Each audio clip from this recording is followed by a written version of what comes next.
मसीह के बाबरकत और जलाली नाम में आप सबको सलाम। कलाम मुक़द्दस में से आज हम सीखेंगे मुक़द्दस पौलुस रसूल की मार्फत लिखा गया ख़त फिलिप्पियों की कलीसिया के नाम, उसके 4 बाब और उसके 6 आयत में से आज हम अपनी रहनुमाई के लिए सीखेंगे।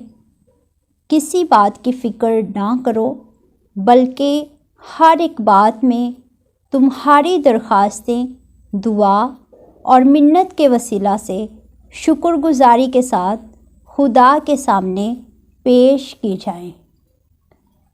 तो खुदा का इत्मीनान जो समझ से बिल्कुल बाहर है, तुम्हारे दिलों और ख़यालों को मसीह यीशु में महफूज रखेगा। कलाम खुदा के पढ़े, सुने और कबूल किए जाने पर खुदावंद की बरकत हो, आमीन।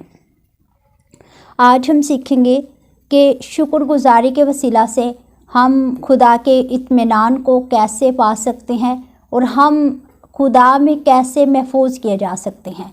पौलुस रसूल जो बेशुमार जगहों पर शुक्रगुजारी करते नज़र आते हैं, जो खुदा के नहायत ही शुक्रगुजार हैं, जो अपने मुबशर होने पर, अंजील की मुनादी करने पर, खुदा के कलाम को फैलाने में खुदा के शुक्रगुजारी करते हैं और फिर शुक्रगुजारी करते हैं हर एक उस कलीसिया को कायम करने पर जिन्हें उन्होंने मसीह में कायम किया, मसीह की निजात की बशारत दी और लोगों को खुदा के करीब लेकर आए।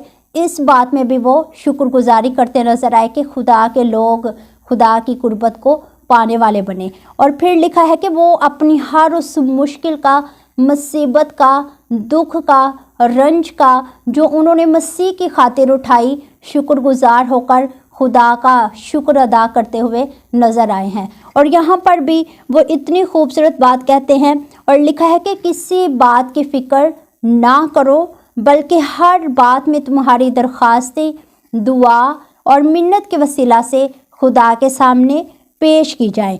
और यहाँ पर हमें क्या करना है? किसी बात की फ़िक्र नहीं करनी, बल्कि शुक्रगुजारी में खुदा के हजूर में हमने क्या करना है? उसके ममनून होकर अपनी दुआएं और अपनी जो हमारी रिक्वेस्टें हैं वो हमने खुदा के सामने रखनी है। और लिखा है कि फिर हम खुदा में जो है वो महफूज किए जाएंगे और खुदा का इत्मीनान जो बिल्कुल समझ से बाहर है वो हमारी क्या करेगा? खुदा की हिफाजत में, खुदा की मुहाफ़ज़त में हमें छुपाएगा। तो आज बहुत सी ज़िंदगियाँ जो हैं वो खुदा से इतनी जो हैं वो नवाजिशें, इतनी उसकी बख्शिशें, इतनी उसकी जो अनायतें पाने के बावजूद नाशुक्री का इजहार करती हैं। अगर ज़िंदगी में देखा जाए तो हम हर उस बात में नाशुक्र हैं जो खुदा ने हमें मुफ्त में दी।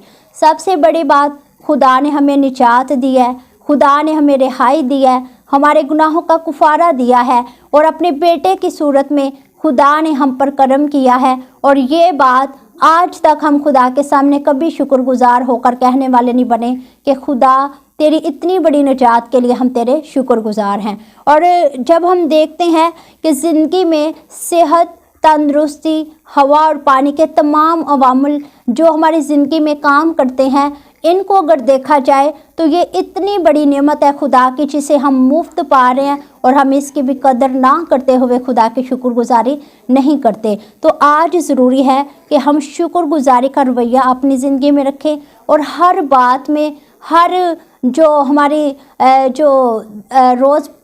रोज़मर्रा की रूटीन है उसमें खुदा के शुक्रगुजार होकर उसकी तारीफ़ करें और उसके शुक्रगुजार हो सके।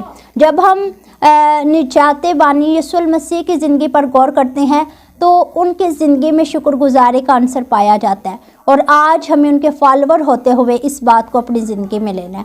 जब हम यीशु मसीह को देखते हैं तो उन्होंने जब 5 रोटी और 2 मछलियों पर जो है वो बरकत की दुआ मांगी और लोगों में तकसीम की, तो उससे पहले भी उन्होंने बाप की शुक्रगुजारी की और शुक्रगुजारी की वजह से इतनी ज़्यादा बरकत मिली कि खाने वालों के अलावा 12 टोकरे जो हैं वो बचे हैं। तो आज ज़रूरी है कि जितने अपने ज़िंदगी में, अपने घरानों में जो ब्लेसिंग को चाहते हैं कि हम ज़्यादा जो है वो बढ़ोतरी पाएँ, हम तरक्की करें, हम ग्रो करें, तो आज हम अपने थोड़ी सी चीज़ों में भी खुदा के शुक्रगुजार बनकर خدا کے ممنون بن کر اس کی شکر گزاری کریں اور اس کی تمجید کریں۔ اور لکھا ہے جب خداوند یسوع المسیح لازر کو زندہ کرتے ہیں، جب لازر مر جاتا ہے تو اس کو جب یسوع المسیح زندہ کرتے ہیں تو اس سے پہلے بھی وہ باپ کا شکر کرتے ہیں۔ اور جب ہم بائبل مقدس میں سے یوحنا کی انجیل 11 باب کو پڑھتے ہیں تو وہاں پر لکھا ہے کہ وہ کہتے ہیں کہ اے باپ، میں تیرا شکر کرتا ہوں کہ تو نے میری سن لی۔ تو آج ضروری ہے کہ اگر ہم اپنی زندگی میں معجزہ چاہتے ہیں، اگر ہم اپنی زندگی میں برکت کو چاہتے ہیں، اگر ہم اپنی زندگی میں خدا کے اطمینان کو چاہتے ہیں تو ہمیں شکر گزاری کا رویہ اپنی زندگی میں اپنانا ہے اور خدا کے شکر گزار ہو کر اس کے حضور میں جھکنا ہے۔ جب ہم بزرگ داؤد کی زندگی پر غور کرتے ہیں تو وہ خدا کے نہایت ہی شکر گزار جو ہیں وہ نظر آئے ہیں۔ انہوں نے ہر ایک جگہ میں، ہر ایک بات میں خدا کی شکر گزاری کی ہے اور وہ اس بات کا پرچار بھی کرتے ہیں کہ خداوند کی شکر گزاری کرو اس کی شفقتوں کے لیے، اس کی رحمتوں کے لیے، کیونکہ وہ ابدی باپ ہے، وہ رحم کرتا ہے اور اپنے لوگوں کو بچاتا ہے۔ جب انہوں نے خدا کی قربت کو پایا، جب انہوں نے خدا کے رحم کو حاصل کیا تو وہ یہ پرچار کرنے والے بنے کہ خداوند کا شکر کرو۔